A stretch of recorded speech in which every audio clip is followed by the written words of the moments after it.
Vida Pública. Bem-vindos à Vida Pública, realizado pela Fundação Baldino do Amaral, TV Jornal Cruzeiro do Sul e TV Com. Este é um espaço democrático de reflexão e troca de ideias sobre os assuntos que, mesmo sem que se perceba, influenciam a vida de cada pessoa. Nossos projetos de vida, nossas esperanças, tudo aquilo que sonhamos para nós, para a nossa cidade e nosso país, passa pela esfera da vida pública. Espaço aberto à pluralidade, Vida Pública é um debate permanente sobre a realidade que nos cerca, para o qual estão convidados você, telespectador, e aqui, em nosso estúdio, todos os que têm alguma coisa importante a dizer. E a palavra hoje está com o empresário Alcebiades Alvarenga da Silva. Alcebiades Alvarenga da Silva é nascido em Sorocaba, em 10 de janeiro de 1942. Casado com Marli Tami Alvarenga da Silva, tem duas filhas, Renata e Patrícia. Graduado em Administração de Empresas e Contabilidade, Alcebiades Alvarenga é diretor proprietário da Papel Indústria e Comércio de Artefatos de Papel Limitada, desde 1979. Atuou em diversos segmentos como voluntário, inclusive em entidades assistenciais. Mas dentre elas, a que mais dedica seu tempo é o CVV, há cerca de 30 anos. Alcebiades Alvarenga foi também fundador e presidente da TV Com e também é diretor tesoureiro da TV. Alcebiades, muito obrigado pela participação no Vida Pública de hoje. Obrigado. Nós é que agradecemos ao Jornal Cruzeiro do Sul a oportunidade de mais uma vez estarmos aqui para conversar sobre o CVV. Muito bem. E vamos conversar muito, vamos falar a respeito do CVV, qual a importância do CVV, falar sobre os plantonistas, o curso que é desenvolvido também pelo CVV, né, Alvarenga, que é um curso importantíssimo para a formação e no trato com as pessoas em situações preocupantes. Mas quem vai falar sobre tudo isso é o Alvarenga. Porém, antes de começarmos o bate-papo hoje aqui com o Alvarenga, vamos saber um pouco quem é o Alvarenga. Você, que é sorocabano, Alvarenga, está aqui na cidade já há tanto tempo, atuando em tantos segmentos, voltado muito para esse terceiro setor. Exatamente. Muita gente conhece você por aqui, não? Por conta, né, da gente sempre viveu na cidade e atuou bastante nessa área social, a gente se tornou conhecido. Mas isso não é importante. O importante é o trabalho que a gente tem que fazer em favor das pessoas que necessitam. E você, naturalmente, de Sorocaba, viu a cidade desenvolvendo ao longo de todos estes anos. E Sorocaba teve, assim, um boom tremendo a partir da década de 90. Você consegue lembrar de Sorocaba antigamente e ver Sorocaba hoje com todo esse progresso, tendo o parque tecnológico, todo esse desenvolvimento econômico? Sorocaba do passado, da minha infância, era uma época diferente, evidentemente, né? Para você ter uma ideia, na minha época, quando eu era menino ainda, a gente saía com estilingue, tirando em passarinho, entendeu? E chegava, tirava, quebrava lâmpada, até eu devo algumas lâmpadas para o Antônio Hermídio de Moraes, porque eu quebrei umas lâmpadas do posto dele. Então era uma cidade assim, bem assim, tranquila, ainda um clima de ruas paz. De terra, né? Exatamente. Havia, por exemplo, um comportamento que hoje, e isso acaba influenciando na nossa vida, no nosso dia a dia, as pessoas eram mais amigas. As pessoas puxavam a cadeira na frente da casa e conversavam, batiam um papo. Isso era muito importante, porque o importante é conversar. Quando você não conversa, você vai ficando, você vai se fechando, entendeu? Isso é complicado. E é bacana porque quando você passava nas ruas do centro de Sorocaba, o centro velho, né, por assim dizer, você via muito essas pessoas reunidas, sentadas à frente das casas, né? Conversando sobre diversos assuntos, sobre futebol, enfim, até as crianças mesmo brincando nas ruas, até porque naquela época o trânsito não era tão alucinado como é hoje, né? Até os veículos não eram tão potentes. Mas ainda, você passa às vezes nas noites mais quentes por Sorocaba, você ainda consegue observar um pouco dessa realidade do passado, não consegue não? Especialmente eu nasci em periferia, entendeu? Então, por exemplo, eu tenho o meu negócio lá num bairro chamado Lopes de Oliveira. E às vezes, à tarde, por exemplo, eu passo pelas ruas e as pessoas estão conversando. Eles põem uns banquinhos na frente da casa e ficam ali conversando. Então, eu acho que o progresso é importante, mas o comportamento da pessoa, do homem, ele guarda as raízes, entendeu? Ele não acaba. Por isso que você vê ainda em determinados locais, em cidades menores, esse tipo de comportamento, entendeu? Quando menino você tinha os desafios das brincadeiras de menino. Depois que você começou a crescer, surgiram outros desafios. Dentre eles, toda essa sua dedicação voltada ao segmento no terceiro setor, que é importantíssimo, né, porque ele acaba ocupando muitas arestas, né, nas quais o governo não consegue ter mão suficiente para chegar lá. Seja lá por qual razão seja, mas isso não acontece.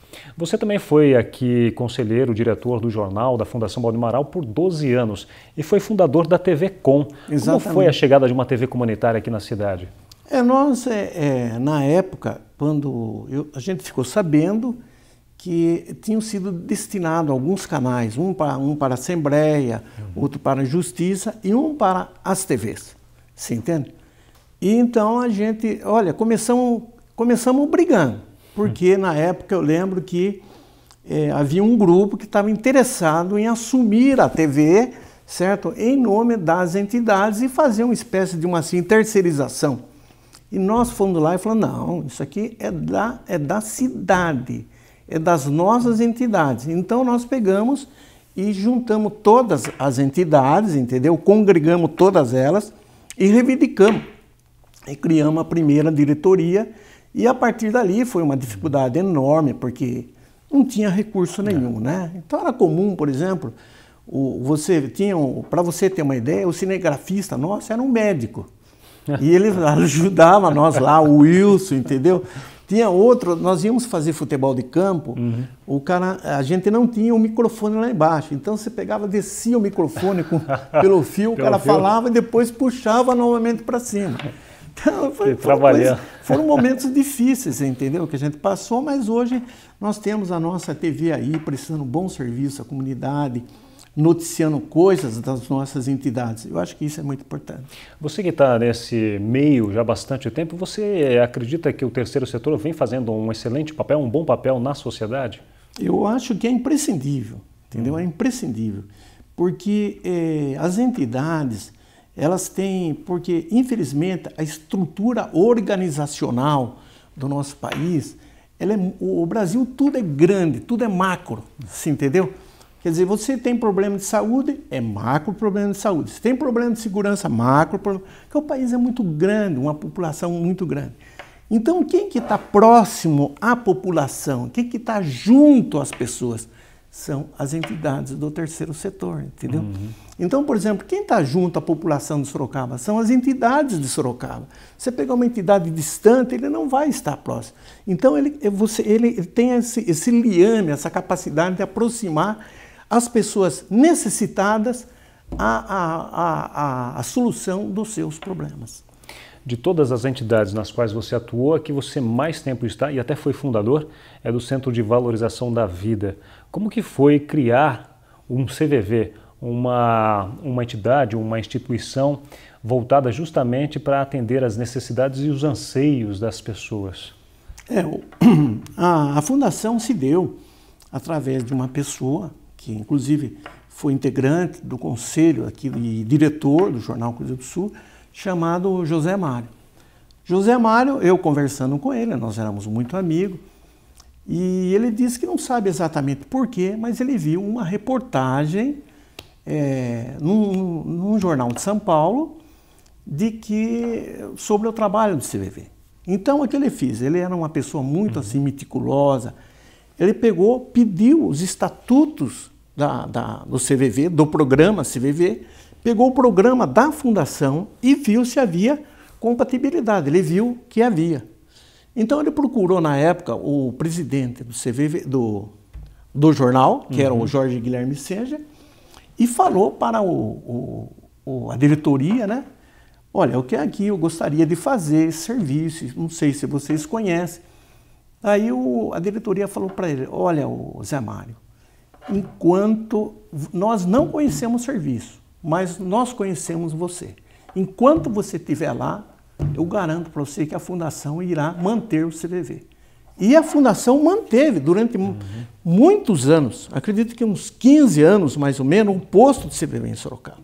Ela pagava o aluguel, ela pagava a faxineira. Tinha 2 faxineiras que pegavam a Kombi aqui e ia lá para limpar. E publicidade e tudo mais. Depois, quando nós ficamos mais fortes, né, nós passamos a caminhar com nossos próprios pés. Mas nem por isso a Fundação deixou de continuar nos apoiando, nos ajudando.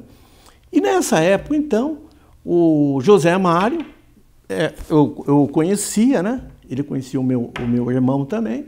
Falou, olha, eu estou com essa ideia assim, assado. O que você acha? Você gostaria para... Eu falei, claro que quero. Aí fizemos o primeiro curso. Não tinha professor aqui. Os instrutores, não professor, os instrutores vinham de São Paulo. Aí fizemos o curso e tudo mais, né? E depois o Zé Mário falou assim, olha, daí fizemos uma eleição, é claro que o Zé Mário foi o primeiro presidente. Mas ele falou, mas você vai ser o meu vice-presidente, o vice-coordenador, lá não é presidente, é coordenador.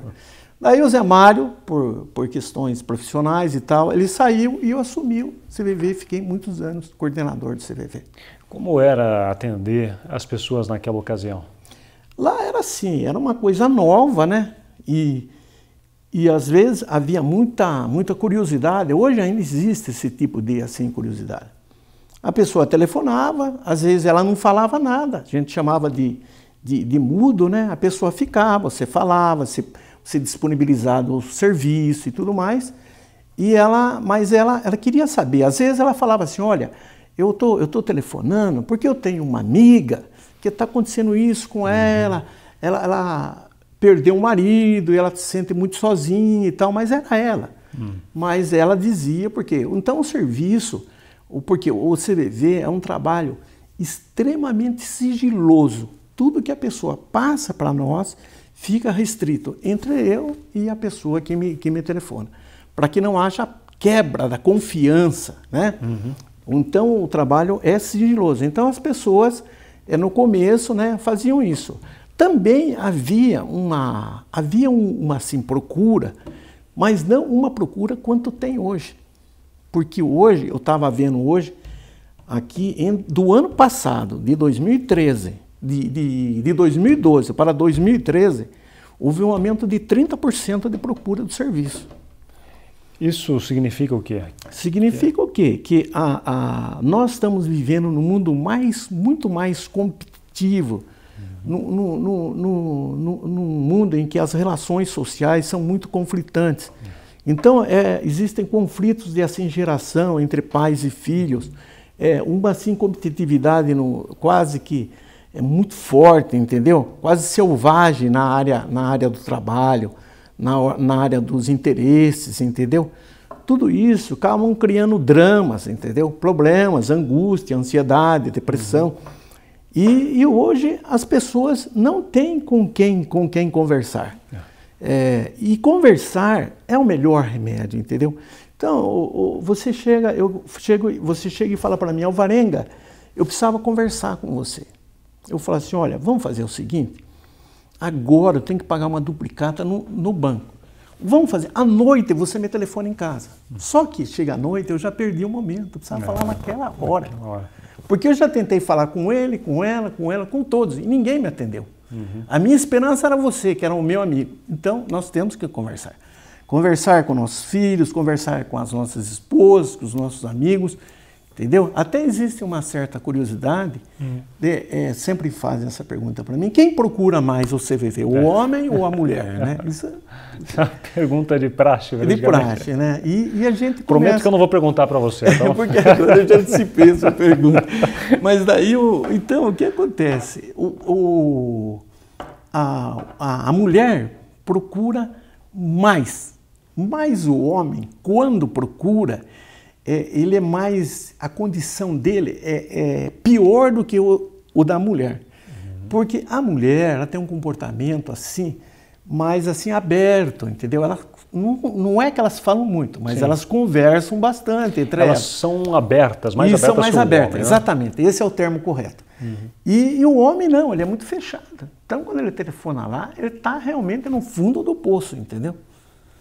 Quer dizer, é uma coisa bastante, um comportamento diferente. Aliás, essa questão de comportamento, Alvarenga, Para você lidar com essas pessoas, você precisa de técnicas também. Vocês aplicam algumas técnicas para conversar, além de ouvir, né? Exatamente, porque o serviço, ele é fundamentado. Nós não somos psicólogos, Sim. você entendeu?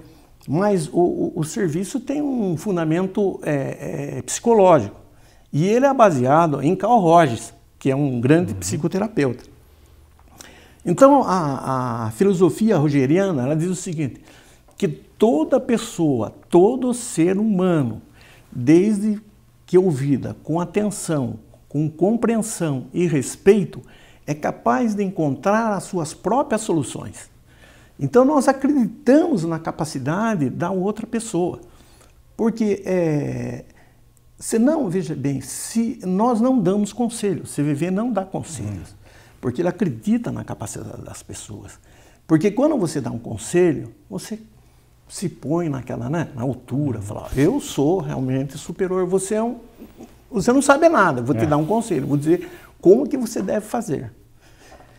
E só que nós reagimos de forma diferente a cada tipo de problema. Se eu pego este copo aqui, por exemplo, e coloco aqui em cima da mesa, aliás, eu vou pôr para tomar água. Vamos lá. Entendeu? Dá licença. À vontade. Então, daí eu estava falando para você. Sim. Então, se eu ponho esse copo em cima da mesa, o que acontece? Acontece o seguinte, cada um vê isto aqui de uma forma, entendeu?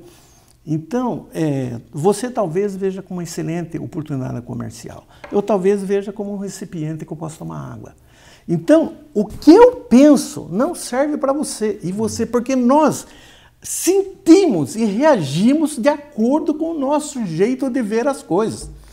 Então, por exemplo, se a pessoa chega e uma mocinha também, o CVV também tem um serviço o chat, que as pessoas conversam através do computador. Eu também trabalho nesse trabalho do chat. Então, uma mocinha, por exemplo, entra no chat e fala, olha, eu não estou bem, eu estou me cortando, eu estou pensando em suicídio, patati, patatá. E ela vai conversando, ela vai desabafando, nós vamos compartilhando o desabafo dela, até que chega num momento em que daí ela vai encontrar a própria solução dela. Mas, e depois, em um determinado momento, ela fala também do porquê que ela se sente assim. Ela é uma menina de 15 anos, 16 anos, quer dizer, teoricamente você pode começar a imaginar, você pode começar a viajar, né? 18 anos, mocinha. E daí ela fala, olha, eu perdi o meu namorado. E você pode pensar, não, eu vou perder o namorado com essa idade, com essa juventude e tem condição de arrumar outro. Mas só que ela era aquele namorado, entendeu? Ela gostava daquele. Aquele menino era muito importante para ela, entendeu? Então você tem que sentir, você tem que perceber os sentimentos dela, não o problema dela. Porque às vezes a pessoa fica tentando resolver o problema, mas só que por trás do problema tem muito sentimento envolvido. Eu disse que eu prometeria que não ia perguntar se são mais homens ou mulheres para você. Mas vou fazer uma pergunta que é prática também. Quais são os casos mais comuns que chegam até vocês? Os casos mais comuns são sentimentos, eu vou falar de sentimentos, tá? Sentimentos que envolvem solidão, né? Por conta disso que eu falei para você, de que as pessoas estão muito preocupadas consigo mesmo, e sentimentos de perda. Então, perda que eu digo é perda de um bem patrimonial, perda de um amor, perda da saúde, você entendeu? Então, tudo isso daí, esses sentimentos, se não forem colocados para fora, se não forem trabalhados, ele vai caminhando, a pessoa pode ficar angustiada, pode ficar depressiva e chegar até ao suicídio, entendeu? Você acredita que as pessoas deveriam aprender um pouco mais sobre Carl Rogers, por exemplo? Porque assim, a gente observa pelo trabalho do CVV que vocês não dão um conselho justamente para não ficar aquela situação de que você está acima do outro e que está precisando de um conselho, entre aspas, naquele momento. Mas as pessoas interagirem, só o fato de ouvir e fazer com que a pessoa ponha para fora aquela angústia ela já é saudável, já é produtivo isso? Extremamente produtivo. Porque tem assuntos, por exemplo, que são considerados tabu. Depois podemos até conversar. Sobre suicídio, por exemplo. Entendeu? As pessoas não gostam de falar sobre suicídio. Eu estava lendo um dia desse no jornal, um jornal da capital aí, que uma senhora que morava em um edifício de apartamentos, ela desceu e viu a polícia técnica na porta, entendeu? Daí ela foi lá e perguntou para o zelador, falou, o que foi que aconteceu? Aí ele falou assim, baixinho para ela, falou assim, sabe, a dona Cláudia se suicidou, entendeu? Daí ela faz uma assim, reflexão, né?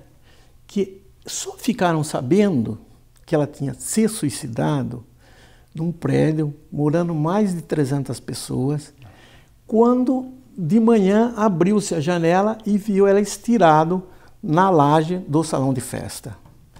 E daí, então ela começa a pensar, falou, mas como que eu não percebi isso daí, entendeu? Então, na nossa vida, as pessoas, por exemplo, não conversam sobre suicídio, sobre vontade de assim, se suicidar. Ninguém tem essa abertura, porque se ele vai falar, a pessoa pode dizer sobre valores religiosos, filosóficos, morais, e ele acaba se fechando, entendeu? Daí ele não fala, daí não fala com o outro, ou senão, se ele vem falar com você, você faz um processo de avaliação, análise e o que é pior, julgamento. Julgamento. Você entendeu? Então ele não tem com quem falar isso. Daí ele falou, quer saber de uma coisa? Eu sou uma porcaria mesmo, eu tenho que dar um tiro na cabeça. Então é triste isso aí. Alvarenga, as pessoas que trabalham no CVV, você estava falando do telefone, hoje com a tecnologia você tem no chat, né, pela internet, você tem por e-mail também, né? Tem o Skype. E tem o Skype. Existe algum outro mecanismo que vocês utilizam para fazer o contato com as pessoas? Ou que as pessoas se utilizam para... Tem o atendimento pessoal. Ah, tem o atendimento pessoal também. Tem atendimento pessoal. Se a pessoa quer conversar pessoalmente, nós temos um plantonista lá que atende. Mas a vontade é da pessoa que procura por vocês, não é isso? Sempre é a pessoa que procura. Ainda existe aquela questão de vocês receberem cartas pelos correios? Tem. Hoje, quer dizer, com a evolução, quer dizer, são mais e-mails, né? Porque a carta, ela se destina, por exemplo, a pessoas que estão impossibilitadas de vir até o posto, ou de ter acesso ao telefone, por exemplo, uma pessoa que esteja presa, certo? Então, não tem como acessar telefone, então ela escreve uma carta. Entendi. E se a carta chegar lá, nós respondemos como se fosse um atendimento normal. Fala um pouco sobre os plantonistas, a forma de trabalho deles, o horário que eles trabalham e a formação deles. E até mesmo, fale para os nossos telespectadores, aqueles que se interessarem em ser plantonistas, como deve proceder? O CVV de Sorocaba, que é uma entidade que tem mais de 30 anos, estamos fazendo 31 anos, entendeu? Então, ele necessita de plantonista, porque, para você ter uma ideia, nós temos dois telefones, né? E é normal que um telefone fique fora do gancho por falta de plantonistas. Às vezes, daí a pessoa pode telefonar lá, porque está com algum tipo de sentimento que está incomodando ela, uma separação, um problema de saúde, qualquer coisa. E daí é muito triste, o telefone toca e não tem ninguém para atendê-la, né? Isso só vai deixar ainda mais angustiado. Então nós temos um plantão permanente de seleção de voluntários. Para ser voluntário do CVV é muito fácil. Basta ser maior de 18 anos, ter disponibilidade de 4 horas semanais e boa vontade principalmente. O curso ele é feito em dois momentos. O primeiro momento é o conhecimento teórico de como funciona a relação de ajuda, que é como nós chamamos esse atendimento telefônico. Como funciona a relação de ajuda. E, num segundo momento, é feito uma parte prática, onde os plantonistas, as duplas, uma hora faz a condição de atendido e outra hora faz a condição de plantonista. E depois, durante o período que ele permanece lá, vai tendo outros cursos de atualização, mas é uma filosofia que vem se mantendo há mais de 30 anos e realmente nós temos comprovação de que tem sido muito útil. Hoje está acontecendo muitos assuntos difíceis da pessoa conversar. Você tem, por exemplo, a questão da preferência sexual, a pessoa não tem com quem falar. Vamos chegar a um extremo. A pessoa quer falar, por exemplo, qualquer problema que ela tenha, assim, de maior que existe, que a sociedade não aceita, né? E com quem que ela vai falar isso? Ela não tem com quem falar, entendeu? Qual o telefone que as pessoas podem utilizar para entrar em contato com vocês? O telefone do CVV, para ser bem mais fácil, é 141. 141, o 141. O 324111 também pode ser. Mas 141 pode marcar bem. E através desse 141, ela pode também fazer a chamada para o CVV, para conversar, ou pode também se inscrever para o curso. Para ser um também, para não ser um voluntário. Aí ela entra em contato, depois nós voltamos a conversar com ela no dia do 141 é gratuita a ligação? Não é. E também é uma luta nossa, entendeu? Para transformar em gratuito esse número. Ainda não é? Ainda não é. Existem promessas, né? Mas infelizmente ainda não é. O que está faltando, né, para um serviço tão importante como esse ser gratuito também, não é verdade? Exatamente. E as pessoas quando ligam lá, Alvarenga, até uma curiosidade, elas preferem falar mais com o homem ou com a mulher? Olha, a gente não existe, porque ela não tem muito essa opção. Porque, agora, existem aquelas pessoas que querem falar com mulher ou vice-versa. Agora, só que nós não podemos, veja bem, por exemplo, e não devemos, a pessoa fala, olha, eu quero falar com um homem. Daí ela fala, tá bom, o senhor esteja à vontade.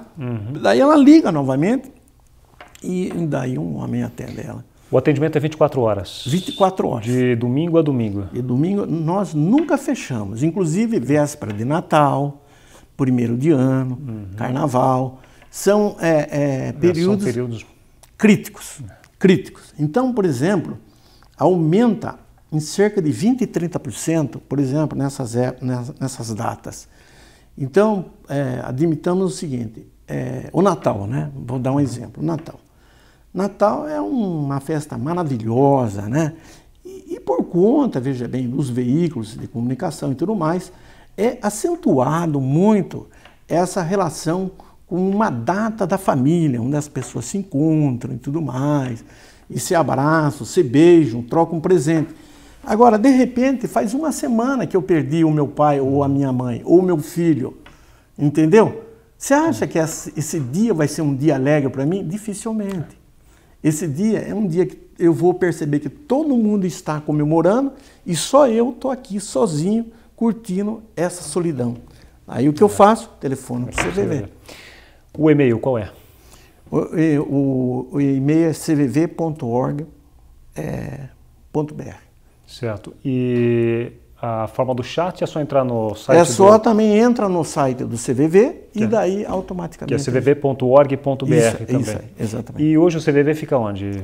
A rua Dr. Nogueira Martins, que é aquela rua do INPS. Tá. Tem um atendimento lá também? Tem atendimento. Mas lá tem um horário específico para atendimento? É horário comercial. Comercial, seria das 8 às 6 da tarde, de segunda a sexta-feira. Exatamente.